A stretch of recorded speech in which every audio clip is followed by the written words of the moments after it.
You can't expect me to block my ex. We're still friends, she said. So I replied, then be friends. That night, I took down every photo of us, accepted the promotion abroad, and sent her a picture of my boarding pass when she texted, "Why are you ignoring me?" Hey viewers, before we move on to the video, please make sure to subscribe to the channel and hit the like button if you want to see more stories like this. Thanks. Hey Reddit, I've been lurking here for ages, reading all these wild stories about betrayal and karma, but I never thought I'd have one of my own to share. This all went down about a year ago, and honestly, typing it out now feels therapeutic.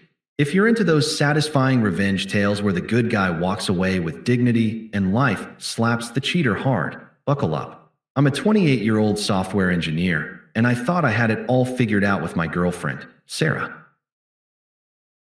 We met 3 years earlier at a tech conference in our mid-sized city. Nothing glamorous, just a place with decent coffee shops and overpriced apartments. She was this vibrant marketing coordinator, full of energy and big dreams, and I fell hard. I was the steady one, the guy who planned dates, remembered anniversaries, and supported her through everything. From the start, I was all in. Sarah had just gotten out of a messy relationship with her ex, Mike, who she described as toxic but fun. I didn't think much of it at first. Everyone has baggage, right? But I made sacrifices for us. Flashback to about 6 months in. She lost her job during a company downsizing, and I covered our rent for 4 months while she job hunted. I cooked meals, encouraged her during interviews, even helped tweak her resume late into the night. She's worth it, I tell myself, watching her smile when she finally landed a new gig. Another time, about a year ago, I got offered a killer promotion at my company, a senior developer role that came with a move to a tech hub in Europe. Better pay, exciting projects, the works. But Sarah freaked out about long distance. "I can't do that again," she said, tears in her eyes, referencing her past with Mike. So I turned it down, no questions asked. Stayed put for her, for us. I figured that's what commitment looks like, putting the relationship first. Things were good, or so I thought. We had our routines, weekend hikes, movie nights, scrolling social media together. But slowly, cracks appeared. Sarah started mentioning Mike more often. "Oh, Mike posted this funny meme," or "Mike's traveling again, must be nice." I brushed it off as harmless, but then the late-night texts started. I'd wake up to her phone buzzing at 2 a.m., and she'd mumble something about just catching up. One night, I glanced over and saw a message from him. "Miss our adventures winking-faced." My stomach dropped. Was this emotional cheating? It felt like it, but I didn't want to be the jealous boyfriend stereotype. I confronted her the next morning over coffee. Calmly, no yelling. "Sarah, those texts from Mike, they make me uncomfortable. If we're serious, maybe it's time to set some boundaries, like blocking him." She rolled her eyes, setting down her mug with a clink that echoed in our quiet kitchen. "You can't expect me to block my ex. We're still friends," she said, her tone smug, like I was being ridiculous. "It's not a big deal. Mike and I have history, but it's platonic now. You're acting insecure, babe. If you trusted me, this wouldn't even be an issue." I sat there, staring at my coffee getting cold. Her words stung, dismissive, like my feelings were an annoyance. "Friends," I repeated, keeping my voice even. "If that's what you need, then be friends. No begging, no argument." I just nodded and excused myself to work. Inside, though, it hit hard. History? Platonic? I'd given up opportunities for her, and here she was, prioritizing some ex who'd dumped her years ago. But I didn't push. That was my mistake, or maybe my saving grace. The rest of the day dragged. At work, I buried myself in code, but my mind wandered. Flashback to last Christmas. I'd surprised her with tickets to a concert she'd been dying to see, even though it meant dipping into savings. She'd hug me tight, whispering, "You're the best." Now, it felt like I was just convenient. By evening, I knew something had to change, but I wasn't going to make a scene. Dignity, right? That confrontation lingered like a bad hangover. For the next few days, Sarah acted like nothing happened. She'd chat with me about her day, laugh at my jokes, but her phone kept lighting up with Mike's name. I started noticing more subtle digs on social media. She'd like his posts, comment with inside jokes that made no sense to me. One evening, I saw a story she posted, A throwback photo of her and Mike at some beach, captioned, "Good times with old friends, waterwave #nostalgia." It got likes from our mutual friends, and a couple even commented, "You two were cute." My chest tightened. Was I paranoid, or was this straight-up disrespect? Emotional abandonment, making me feel like a backup while she flirted with the past. I didn't confront her again right away. Instead, I let it breathe, sitting with the confusion. Nights alone on the couch, pretending to watch TV while my mind raced. Why am I tolerating this? I've been loyal, committed, turned down that Europe job twice now because she said it would ruin us. Flashback to the second offer, just 3 months ago. The company emailed again, sweetening the deal with relocation assistance. Sarah had pouted. But what about our life here? Mike always said long distance kills relationships. There it was again, Mike is the expert.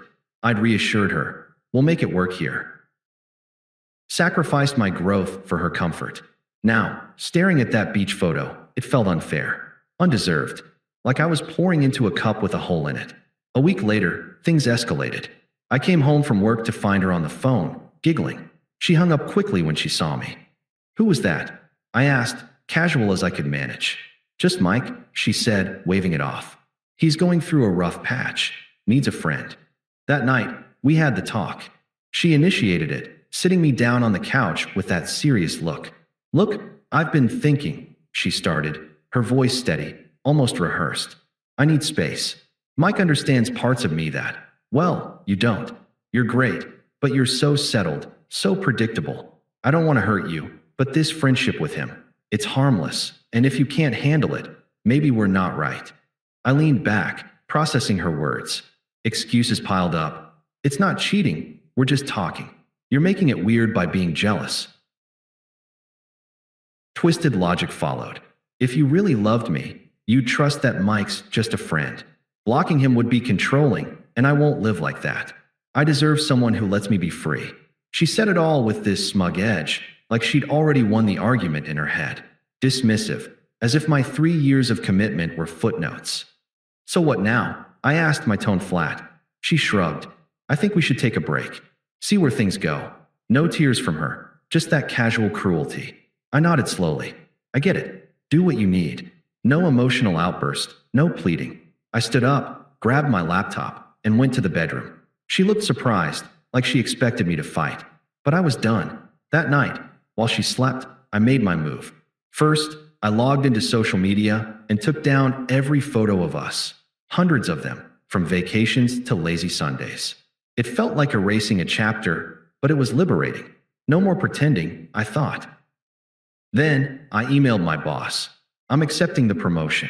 Ready to relocate ASAP." They'd kept the offer open. Thank God. By morning, I had a start date in 2 weeks, a fresh life in that European tech hub, with a salary bump that would change everything. The next day, Sarah noticed the photos gone. "What's this about?" she texted while I was at work. I didn't reply. More texts came. "Why are you ignoring me?" I waited until evening, then sent one thing. A photo of my boarding pass for the flight out. No words, just that. She blew up my phone, calls, voicemails, but I let them ring. Detached. Disappeared, in a way. It wasn't revenge, it was self-preservation. For the first week abroad, I focused on settling in. New apartment with a view of cobblestone streets. Team lunches with colleagues from around the world. But the silence from home let the unfairness sink in deeper. Mutual friends messaged, "Dude, you overreacted. It was just friends." One even said, "Sarah's hurt. You left without a fight." I ignored most, but it stung. Hurt. She discarded me like yesterday's news. Confusion turned to clarity in those quiet moments. I'd been mistreated, manipulated into feeling like the villain for wanting boundaries. But now, free from it, I started breathing easier. Those first weeks in Europe were a mix of jet lag and revelation. I threw myself into the new job, leading a team on AI projects that actually challenged me, unlike the routine stuff back home. The city was alive, cafes spilling onto sidewalks, historic buildings mixed with sleek tech offices. I rented a small apartment with a balcony overlooking a river, and for the first time in years, I felt light. No more walking on eggshells, wondering if Sarah's phone would buzz with Mike's name. But I didn't rush into celebrating. I let the betrayal simmer, processing it in quiet moments. Walks along the water at dusk, where I'd replay her words. You're so settled, so predictable. It hurt, yeah? I'd been loyal to a fault, putting her first, only to be discarded like an old app update.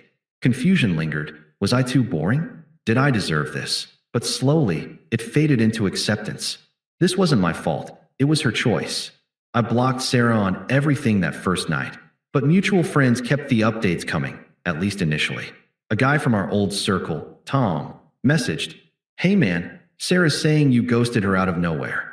That's cold. Another, Emily. She's really upset. It was just friends with Mike. Give her a break.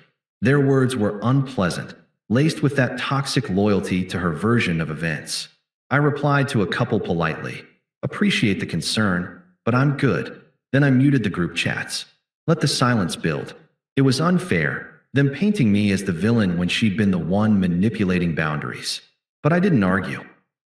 Dignity meant not stooping to explanations. Months passed before karma started showing its teeth. I wasn't stalking. I'd unfollowed everyone. But snippets trickled in through unavoidable overlaps, like a shared Spotify playlist or LinkedIn connections. First, Sarah's social media went quiet, then exploded with vague posts. Sometimes people aren't who you think pensive-faced. Turned out Mike wasn't the fun friend she'd sold him as. From what I pieced together via a neutral acquaintance's DM, he'd been using her, borrowing money for his adventures, crashing at her place, our old apartment, and flirting with others behind her back. Then it got ugly. A public blow-up. Mike posted a rant calling her clingy and broke, exposing their friendship as a full-blown affair. He'd been unstable all along, job hopping, temper issues, and once he drained her savings on a failed business idea, he ghosted her. Dumped her via text, just like she'd essentially done to me. Sarah unraveled fast. Lost her job, too distracted, showing up late after nights arguing with him. Friends distanced themselves when the truth surfaced. Even Tom admitted in a message, "Dude, we had no idea. Mike's a mess." She became isolated, posting desperate pleas for real friends online. Broke, too. Our shared lease ended, and she couldn't afford the rent alone, ending up crashing with her judgmental sister. It was ironic. She'd chased excitement with Mike, only to end up in the instability she'd feared with me. I didn't gloat, just observed from afar, focusing on my own rise. Gym sessions turned into a routine. I picked up language classes, even started dating casually. A colleague introduced me to Anna, a sharp designer who actually valued stability. This is what moving on feels like, I'd think, no longer vulnerable, just clear-headed and free. The middle of it all breathed slow. I sat with the unfairness during rainy afternoons in my apartment, sipping coffee and staring at the river. Flashback to our last trip together, a weekend getaway I'd planned, surprising her with her favorite wine. She'd been on her phone half the time, texting Mike. Now, that memory didn't sting, it taught. I'd been mistreated, yes, but it pushed me here, to a life I wouldn't trade. Her attempt started small, about 3 months in. A text from an unknown number, her sister's phone. I later realized, "Hey, it's Sarah. Can we talk? I miss us." I didn't respond. Then voicemails. "Please," I was stupid. Mike meant nothing. Progressively desperate, showing her hypocrisy. Friends got involved. Their messages unpleasant and pushy. Emily emailed, "You're being immature. Sarah's going through hell. Least you could do is hear her out." Tom called, guilting. "Man, her family's worried. She's not eating right. Come on, for old time's sake." Toxic, like I owed her salvation after she dismissed me. The calls escalated. One night, my phone rang at 2 a.m. local time. Her, slurring slightly.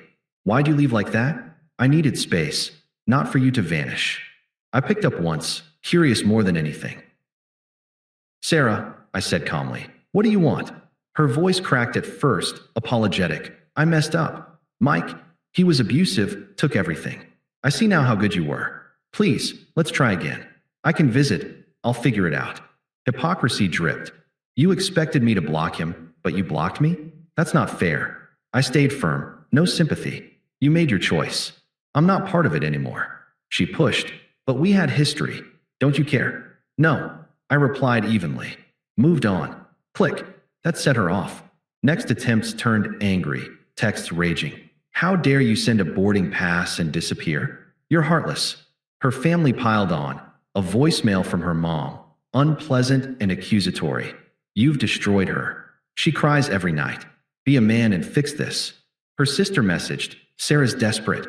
Lost her job because of the stress you caused. Come back. Emotional shifts clear. Smug dismissal to begging to fury.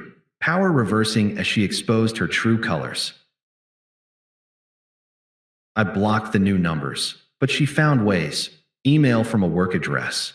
Please, I'm alone now. Mike left me broke. Remember how you supported me before? I need that again.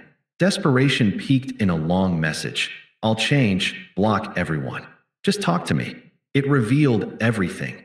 Her twisted logic crumbling. Hypocrisy in begging for what she'd refused to give. But I felt nothing. No care for her well-being, just indifference. My life was full. Promotion led to a raise. Anna and I were getting serious. Weekends exploring new cities. Her pleas were noise from a past echo. The final nail came at our mutual friend Lisa's wedding. Virtual, thank God. A Zoom affair due to her family spread out. I logged in from my balcony, suit jacket over a t-shirt, Anna off-camera prepping dinner. Sarah appeared in the grid, uninvited apparently. Lisa must have added her last minute. She looked rough, hair unkempt, background a cluttered room at her sister's. Contrast hit hard. Me thriving, her desperate. Post-ceremony, chats buzzed. I mentioned casually in the group. Congrats, Lisa. Loving life over here. New projects, new adventures with my girlfriend.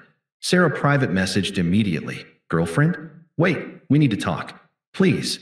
She requested a breakout room. Curiosity won, so I joined. Her face filled the screen, eyes red. I can't believe you're with someone else already. Mike destroyed me. He was unstable, took my money, even hit me once. I'm isolated, broke. But seeing you like this, I realize what I lost. Come back. I'll move there. I leaned back, calm. Sarah, you wanted friends with your ex?